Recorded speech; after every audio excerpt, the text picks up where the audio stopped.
Die 63-jarige July Baloyi maak houtkaste en sny dekgras vir grasdakke, sodat hy geld kan verdien om vir homself en sy krooshonde te sorg. Baloyi het nou 15 honde, nadat een van die diere 'n werpsel van 6 ryker geword het. Die brakkies beland meestal by hom as hulle oorspronklike eienaars hulle weggooi.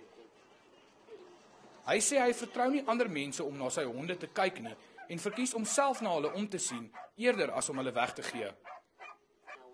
Boonop sê Baloyi het die honde al sy lewe gered en hom teen boewe beskerm. Mense kan kom, jy sit so, kap jou met iets, hy maak jou dood. Maar as jy 'n hond of 'n slinghond, hy sal blaf. Die Here het so gemaak, jy moet die hond hê. Mense van heinde en ver wat Baloyi se verhaal op sosiale media gesien het reeds geld geskenk aan Pretoria Dog Rescue.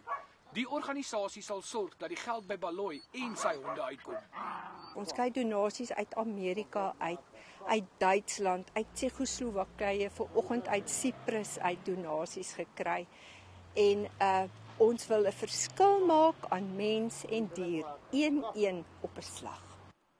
Barmhartige lede van die publiek het ook reeds kos vir Baloyi en sy honde geskenk.